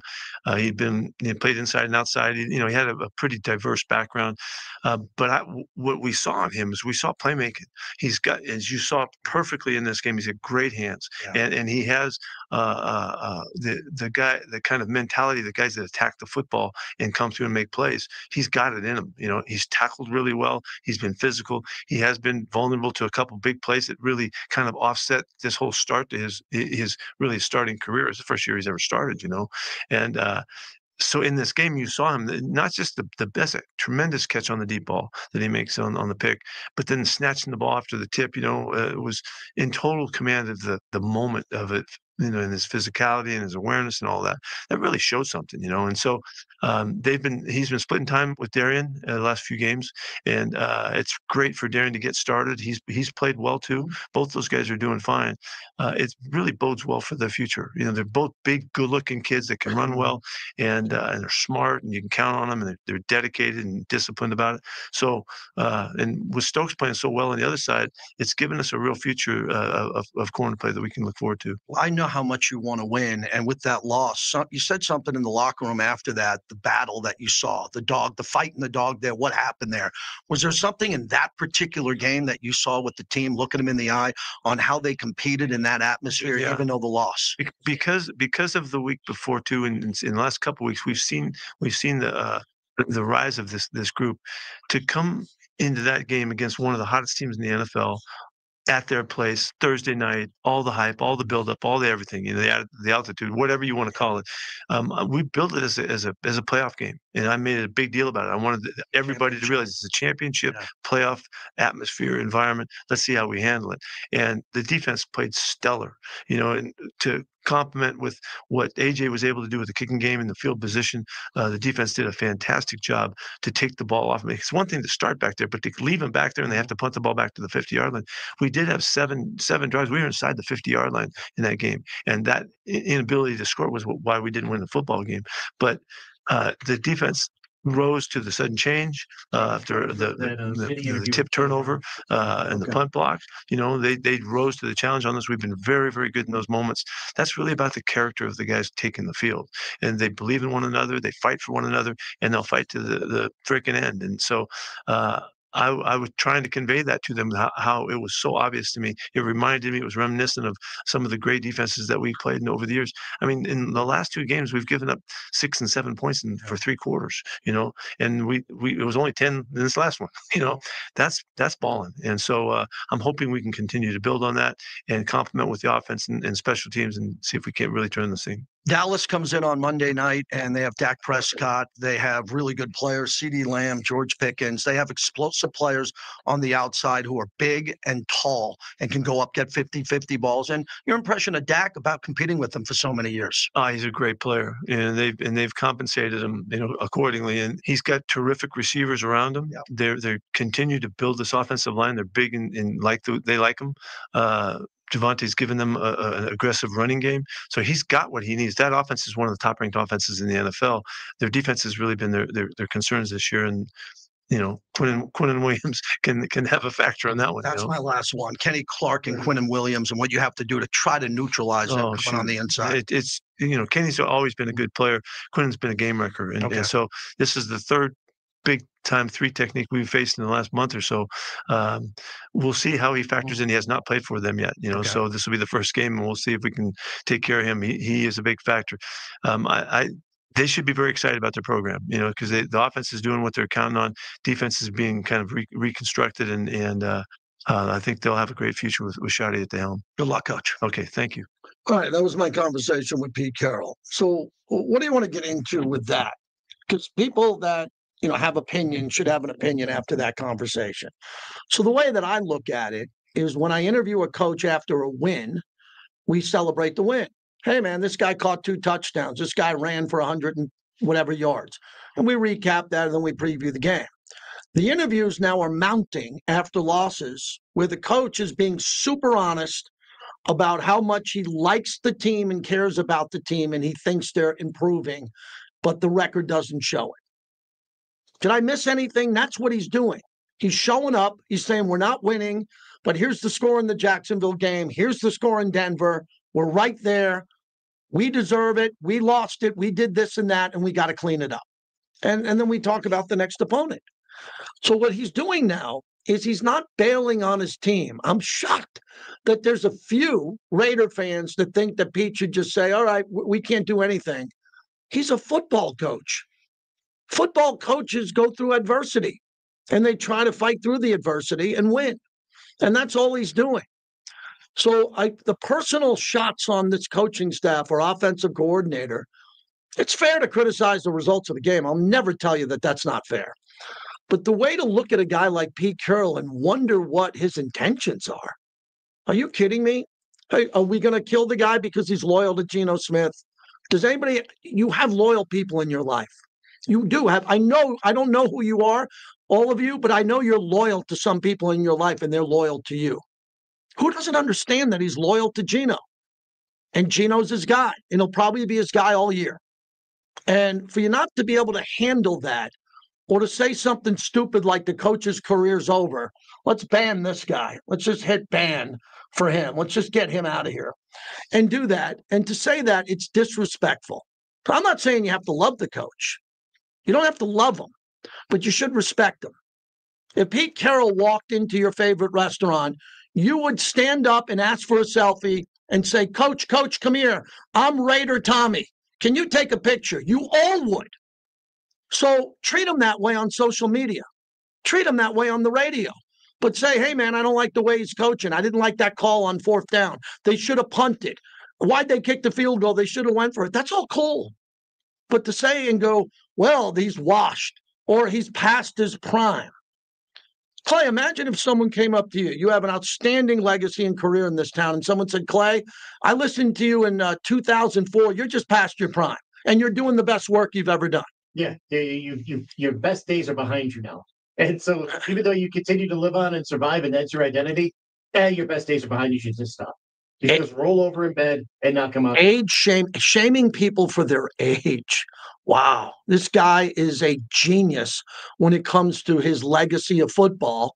He took over. Anybody know what the team's record was that he took over? He did not take over a very good football team. He's got a first-year GM who's busting his back to try to get players, make trades, keep draft picks, deal with the cap. Tom Brady's in the room. He's just got here. Tom Brady just got here as a minority owner. He's been around Mark for a couple of years, but now he's in there and he's embedded with the team, and he will be more. And then they're just trying to figure out what to do, and it's not working to the liking of Raider Nation. I just summed it up beautifully. It's not working right now. So they got another opportunity to try to make it work. But did you hear the passion that he had for Caillou Blue Kelly and Darian Porter? They're he said to me, they're good-looking kids. He treats them like they're kids. They're his kids. These are his guys. I don't know if they're going to be here next year. There might be a free agent corner who's available. I don't know. But you can tell that Pete cares about these guys. And he's the guy now calling the shots for the Raiders. And hopefully he can turn it around. Thanks again to the DeCastroverde Law Group for everything they do in town here. If you get into an accident or injured, brothers win. Brotherswin.com. All right. So if you want to get through, 702-365-9200 is the number. Wasted Talent, who's a big shot in the podcast world and now on radio. Very good. Really good. He's going to join us next. But Clay wanted me to throw to Vinny's conversation with Caleb Rogers. I didn't hear it, but Clay said that it's really good because Caleb Rogers is going to play in this game, and Vinny got some exclusive time with him. Playing time for you. What's been going on in the first 8-9 weeks for you in terms of development? Where do you feel you are right now in terms of that? I feel great. The sense of what you're talking about is possibility of opportunity, which has just been something that's pretty cool to be able to wait on. And in the meantime, I've been trying to do everything that I can to act as if I'm already starting. You know, it's definitely a hard process to stick to, but it's something I learned a lot about being in tech and something that these guys do a good job of giving us a platform to be able to flourish on and to take care of ourselves, give us all the resources we need, regardless of who we are. And so I've just continued to take steps every single week. It's been awesome because I feel like I've gotten so much closer and I've been very eager to get this opportunity. So now having it is really exciting. I'm not going to do anything different than I've been doing, same exact routine. So I've been preparing like a starter and just allow it to take care of me and then adjust from there, figure out what I got to do, continue to learn. Just, like I said, take advantage of the opportunities I'm getting. Was there a waiting period for you in college? Honestly, my freshman year of college was kind of the same thing. There was a COVID world going on. But I was on the bubble of starting and not starting. I was getting about a drive every game, one at left tackle, one at right tackle for the first 6-7 games. And that was my opportunity at the time. And then my opportunity grew. And so, at that aspect, there was a couple games where I got thrown in there late in the game to finish the game out. And it just taught me about preparing like a starter. Like, it doesn't matter who you are, what position you're in. You're one play away from in practice or in a game. Because someone can get hurt in practice or in a game. So you're one play away. It can happen at any time to be ready. So that's just how I operate. Obviously, it's always can be a little bit frustrating sometimes having to wait your turn. Who do you lean on? Who counsels you? Honestly, I think our rookie class is incredible. I think the way our rookie class communicates with each other, spends time around each other when we can, and just the way we talk to each other in the building is incredible. We're all going through much different things and much different phases of our life outside of football, and then much different phases of our life inside of football. I'm 24, looking to get some type of opportunity this week. Ashton's 21. Yeah. We're not the same people, but at the same time, we both got our own stuff going on in our family lives that we're able to talk about, communicate with. We got our own things in here that we both see and understand and feel our own type of way about. And so, just the rookie class in general has been great. And then, my room is awesome. The O-line room is incredible. I love being around them. Really love the group that we have. So, last question for you. What would you say the biggest growth has been for you since going back to rookie minicamp? So it definitely started with my hands. I spent a long time working on my hands, with my timing at guard and the placement and the path that I wanted to take from myself to the man. And then after that, we figured out the hands. Honestly, I'm glad I did it the way I did, because once I figured out the hands, it made me realize how much I need to finish figuring out my feet, because I've got some athleticism that kind of just gives me a pretty simple basis of what I got to do at offensive line. But once I figured out my hands and I realized that my feet just weren't really there yet, started working on those, my weight distribution. And so now that I feel like I'm kind of done assembling those two pieces, I'm really, really excited to go get some reps against anybody. Was it a timing thing or what? It's just kind of a feel. It's kind of just a part of putting the game together. You've got some reps where your feet are really good and your hands are maybe half an inch off, and that's all it takes. Right. And so sometimes your hands are really good and you've got incredible connection, but then your feet aren't in the right place, so your hands aren't really going to do much for you. Right. You block people with your feet. You control people with your hands. So you can have control. You can not block anybody. You can block somebody with no control. Right. So, again, just putting it together has been awesome. Really, really fun to see. It's really nice to be at this level and to I'm just so committed to my craft. Like, regardless of whether or not I'm starting or not, I want to know exactly how good I can be at offensive line. Right. And it has been a really, really fun time and a really good place. So thank you, Caleb. Well, that was a really good interview. Thanks for telling us about that, Clay. Vinny Bonsignore and Caleb Rogers. Wow. How about that? Didn't that sound great? He sounds like a coach. All the footwork, all he's doing. That's one of the things I'm trying to describe in the building. I'm not in the locker room much, but like Vinny, but there's a player who's telling you how he's being coached. Someone's got to teach these players. There's coaching. A legend told me this once. There's coaches who are great coaches. They'll give you the X's and O's and tell you what to do. And then there's coaches who are teachers. I think Pete Carroll's a great teacher of football throughout his career. And his son, who's been open, you've been open to criticizing his son, who I don't know. And to the offensive line, that kid sounds, Caleb Rogers, like he's getting some pretty good coaching and he's ready to play. We'll see. We don't know. I'm really rooting for this kid to play well in the game. That's someone that I hope plays well.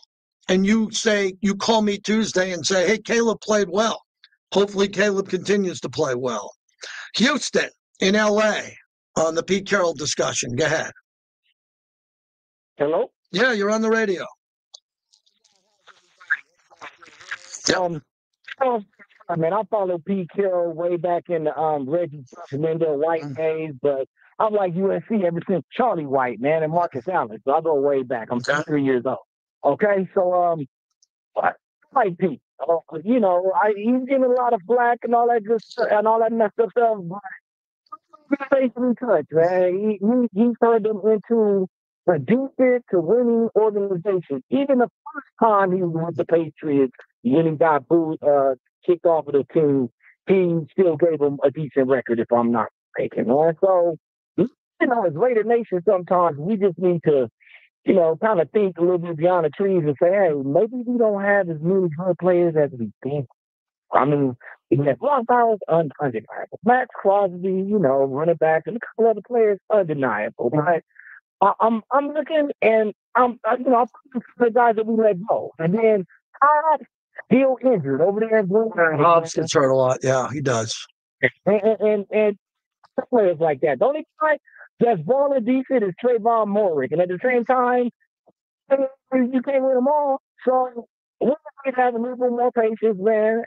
And I believe in Pete, and I don't look like a creeping in I won't look like it when he's finally get this. You know what you said? You opened up that. I appreciate the call. I got to run. I like the way you opened up the phone call. You said, I like Pete. Everybody likes Pete, except the new tiny group of Raider assassins on Twitter who are cowards. And they say that you can criticize them all you want. I don't have a problem with the criticism of Pete Carroll. It's the people who make it personal who are shallow cowards. And luckily, it's a small group. And Clay, my wife, always reminds me she's a much better human being than I am. Julie, don't let them. No. It's a small, tiny group of them.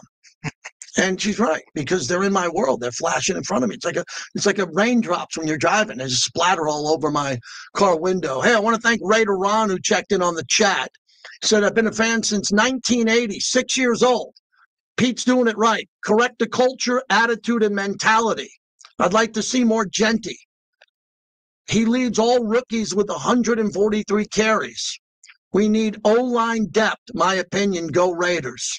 Raider on, who made a slight donation, which I didn't ask for.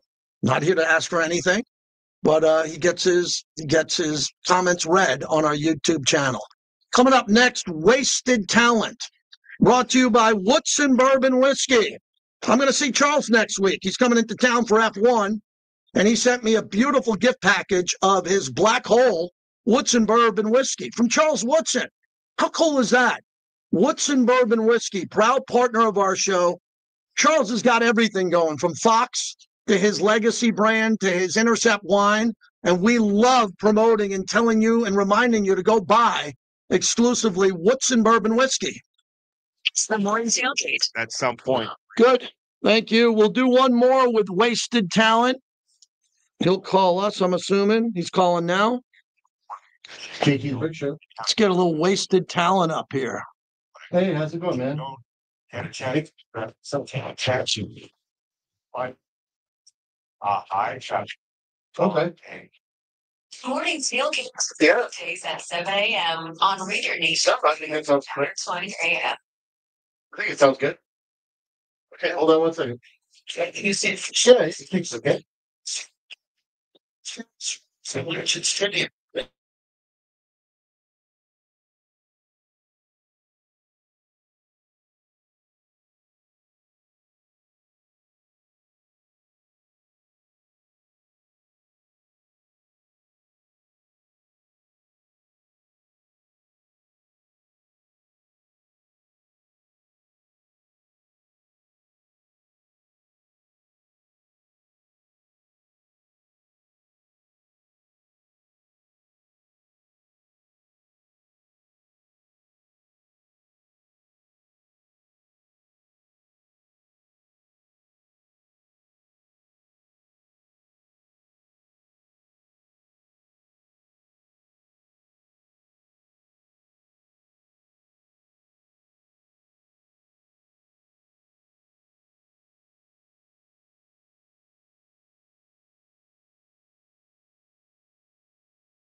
Terrific job. Yep. You. Okay. We are back. We are back. What a long show today. What a long show today. It was a long radio show today, man. There's a 2-hour live stream. A 2-hour live stream, man. Truck, the letter U, LB.com. Truck U. Modelo is an official surveyor of the Yes, my son reminds me anybody who makes a donation will read comments, but I'm not a big donation guy. I'll read your comments either way, but thank you. fighting spirit since 1955. Because if this thing gets up to 20,000 subs, then Jason, my youngest, can make a nice little side hustle, even though he's a hardworking, employed American. And check it online. Okay, let's spend the afternoon. It's just over on Decatur and Oak. You know, Fantastics open every Friday, Saturday, and Sunday, 10 to 6. And like they say, it's fantastic. Like they say, we got it. Okay, 30. All right. Las Vegas. The Hall of Excellence sports legends live on through iconic artifacts. See Jackie Robinson's barrier-breaking bat, all 7 of Tom Brady's championship rings, and so much more. Each piece tells a story of greatness and game-changing moments. Experience the history. Get your tickets now at FountainBlueLasVegas.com. Welcome back to the JT the Brick Show. Brought to you by the Casa Verde Law Group. If you get injured in an accident, call 702-222-9999.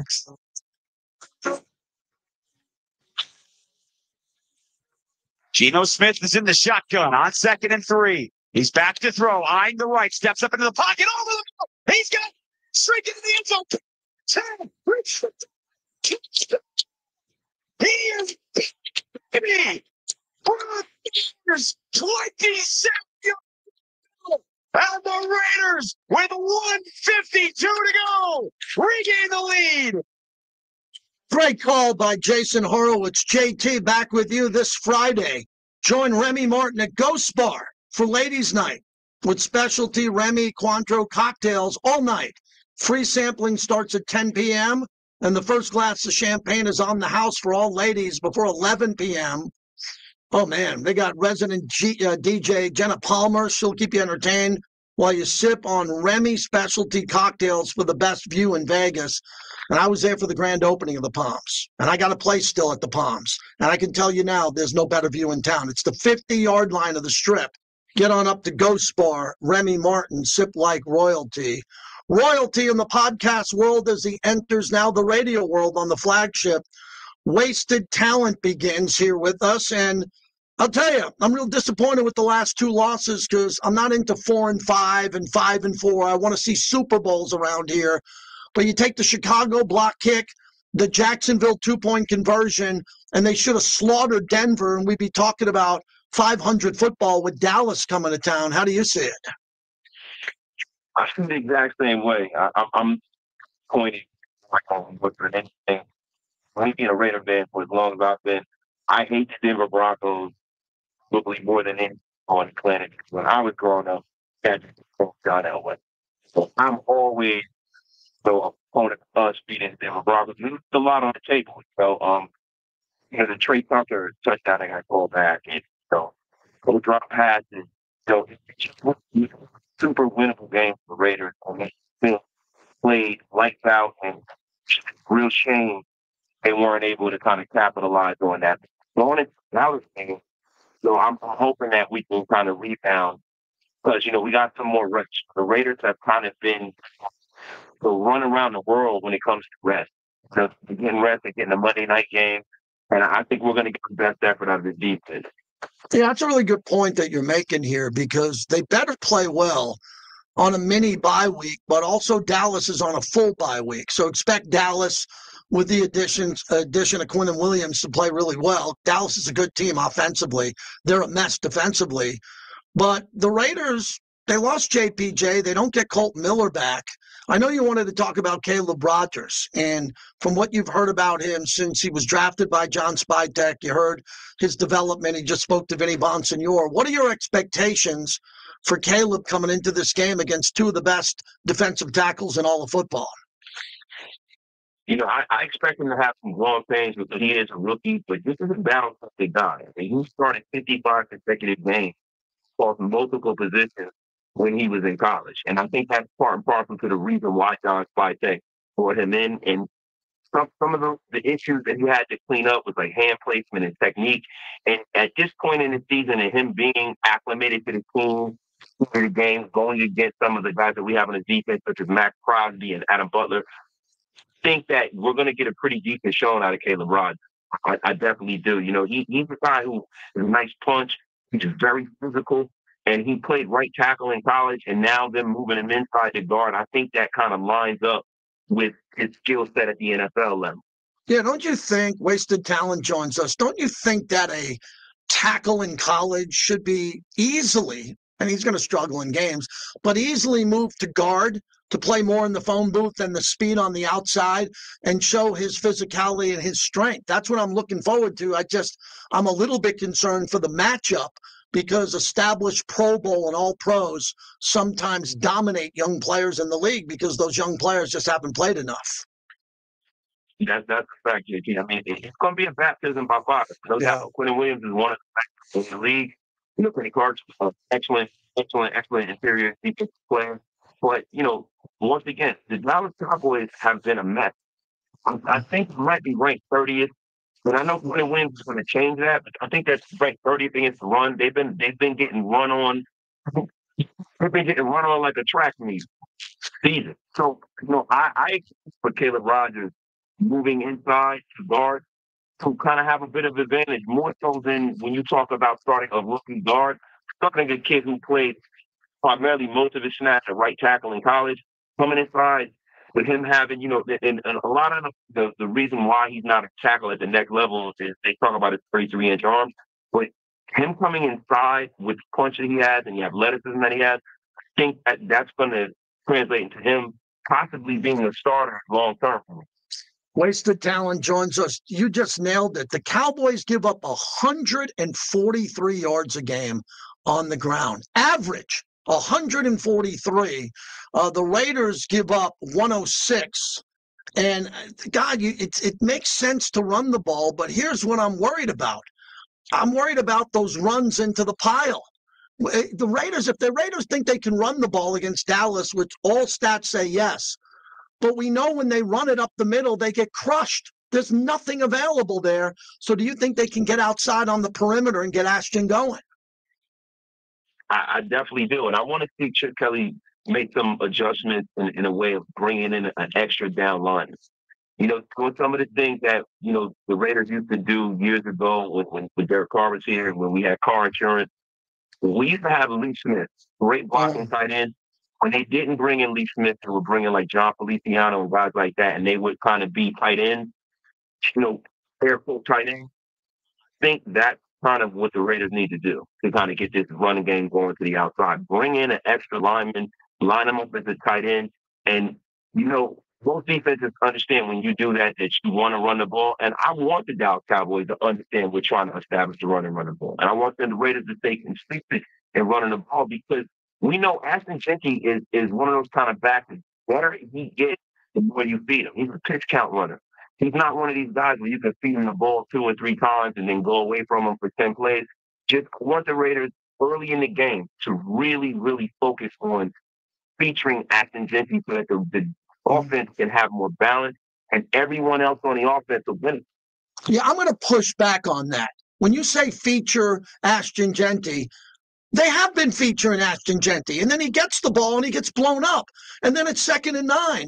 You can't go back on 2nd and 9 with 4 minutes to go in the first quarter. It's your only second drive of the game. You've had one drive, you went 3 and out, or you had a first down. Ashton had 3 carries. Now you're 2nd and 9 at the end of the first quarter.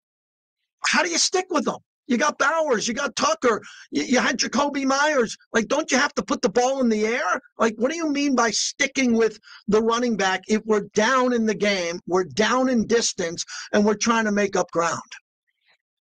Well, the way I see it is once Ashton gets stopped, we go away from the run for too long. I am all about balance. when you talk about, like, we get into these little ruts where you go 10 straight times throwing the football, or you go away from Zinty, or you bring in another back. Like, what I mean by featuring him is when you talk about how you calling your first 15 plays, you're going to call on first down every time, no matter what. I'm committed to the run 3 yards in the cloud of dust like back in the day. You know, I feel like Zinty's the kind of runner, even if you continue to go to it, even when conventional wisdom tells you not, eventually he will break one. Last week he broke a big run and he got called back on a holding penalty, I think, with Betts. He broke a 30-yard run out of nowhere. That's the kind of back he is. I think, seriously, if you stick with him in the first half of the game and make sure you prioritize getting him the ball at least 15 times a game, I think it will pay dividends huge for the Raiders. Wasted Talent's our guest. We'll tell you about all his platforms. You got to be a part of it. So with all this happening here, I was excited that Caillou had 2 picks in the game because the Raiders just don't turn the ball over much historically. Going back to Nnamdi. Nnamdi was the last time I really had confidence that some guy was going to pick it off every game or had the ability to do it. And then I expected Darian Porter to struggle this year. But those 2 young kids now, I want to see them both out there again. Stokes is out there because he's better. So this is a good example. When you have a better player, you don't sit him on the bench because you want to win the game. Eric Stokes doesn't care that these kids are younger than him. He wants to play. And Lonnie Johnson wants to play because they're in the league for a short period of their life. But do you agree with me that you have to see Porter and Caillou out there the rest of the way so they can get all this experience and possibly play next year? Porter, yes. Caillou, expert. We player Stokes, we're talking about a 26-year-old guy. Yeah. He's 26 years old. He's playing better. You want to see Eric Stokes clearly our best corner. Porter is a rookie, and he looks like he has a bright future from a physical standpoint. The guy is just off the charts from a physical standpoint. I think the more stats he gets, he can possibly round into being one of those Pro Bowl level players, from what I see. Caillou, I want to see Caillou in Spurs. I think you brought this up a couple of weeks ago. I think he was kind of in a bad way because I don't think initially they thought they were going to go into the season starting him, and he had to play more snaps than he needs. Like when I see Caillou, and I know you might not agree with me, JT. Safety. Okay. Safety. I think his future in the league is at safety. I think he's a phenomenal tackler. Most corners aren't like as good a tackler as a guy like Caillou is. He's been terrific. Terrific. And last week, him getting 2 picks was great. I didn't expect that. He has a great nose. I see a safety from Caillou Blue. Awesome. Tell everybody where they can pick up your content. YouTube at Wasted Talent Raiders, Raider Nation Unlimited, on X, Twitter, whatever you call it, Wasted Talent.